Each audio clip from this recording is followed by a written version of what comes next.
नमस्कार साथियों, आज के वीडियो में चर्चा करने वाले हैं टूर्नामेंट से जुड़े महत्वपूर्ण प्रश्न उत्तर के बारे में। ये प्रश्न उत्तर आपके आने वाली परीक्षा की दृष्टि से काफ़ी लाभदायक होने वाले हैं, इसलिए वीडियो को पूरा और ध्यान से देखिएगा। चलिए वीडियो शुरू करते हैं। वीडियो शुरू करने से पहले एक बात आपको बता दूं, इस चैनल पर शारीरिक शिक्षा से जुड़ी विभिन्न प्रतियोगी परीक्षाओं से संबंधित महत्वपूर्ण प्रश्न उत्तरों की वीडियो लगातार मिलती रहती है। अगर आप शारीरिक शिक्षा की तैयारी कर रहे हैं तो चैनल को सब्सक्राइब जरूर कीजिएगा ताकि आने वाली नई वीडियो का नोटिफिकेशन आपके पास पहुंच सके। चलिए वीडियो शुरू करते हैं। प्रश्न नंबर 1 है, मुख्य रूप से टूर्नामेंट कितने प्रकार के होते हैं? मुख्य रूप से टूर्नामेंट कितने प्रकार के होते हैं? कितने प्रकार के होते हैं? 4 विकल्प दिए हैं, 1, 2, 3, 4। मुख्य रूप से टूर्नामेंट जो है 4 प्रकार के होते हैं। कौन कौन से?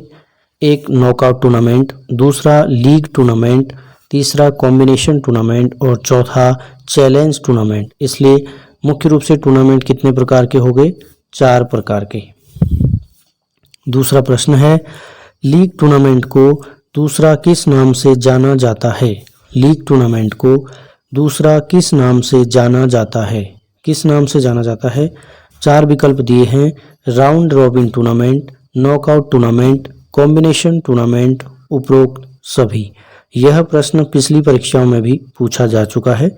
इस प्रश्न का सही उत्तर हो जाएगा round robin tournament. League tournament को दूसरा राउंड रॉबिन टूर्नामेंट के नाम से भी जाना जाता है। अगला प्रश्न है, किस टूर्नामेंट को बर्गर सिस्टम कहा जाता है? किस टूर्नामेंट को बर्गर सिस्टम कहा जाता है? किसे कहा जाता है? इसके लिए 4 विकल्प दिए हैं, challenge tournament, combination tournament, knockout tournament या लीग टूर्नामेंट। आपको बता दूं, लीग टूर्नामेंट को ही बर्गर सिस्टम भी कहा जाता है। लीग टूर्नामेंट को राउंड रॉबिन भी कहते हैं और बर्गर सिस्टम भी कहते हैं। अगला प्रश्न है, लीग टूर्नामेंट कितने प्रकार के होते हैं? लीग टूर्नामेंट कितने प्रकार के होते हैं? कितने प्रकार के होते हैं? इसके लिए 4 विकल्प हैं, 2, 3, 4 या 5। आपको बता दूं, लीग टूर्नामेंट मुख्य रूप से 2 प्रकार के होते हैं, एक सिंगल लीग टूर्नामेंट और दूसरा डबल लीग टूर्नामेंट। अगला प्रश्न है, सिंगल लीग टूर्नामेंट में मैचों की संख्या किस सूत्र से ज्ञात की जाती है? लीग टूर्नामेंट में, कौन से लीग टूर्नामेंट में? सिंगल लीग टूर्नामेंट में मैचों की संख्या किस सूत्र से ज्ञात की जाती है? इसके लिए 4 विकल्प हैं, n × n-1/2, n × n-2/2, n × n-1/3, n × n-3/2।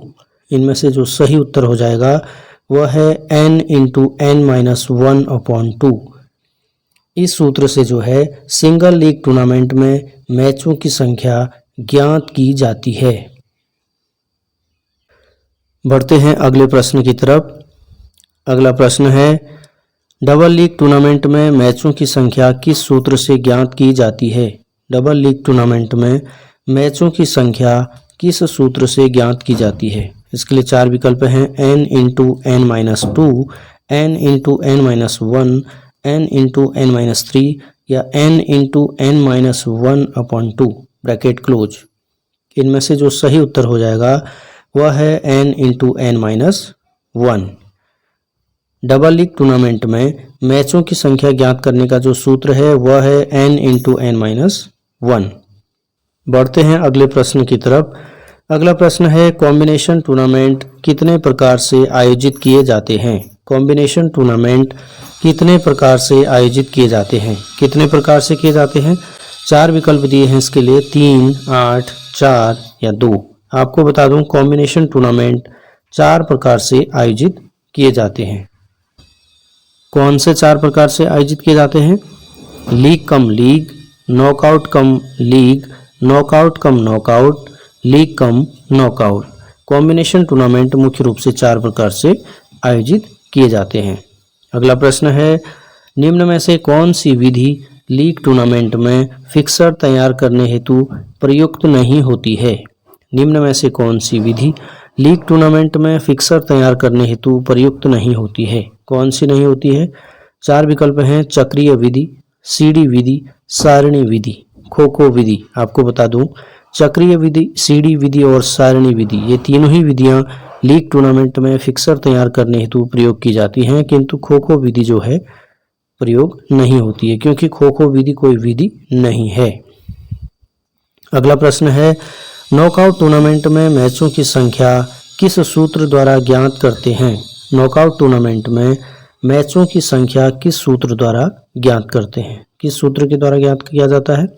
4 विकल्प हैं, n-1, n+1, n-3, इनमें से कोई नहीं।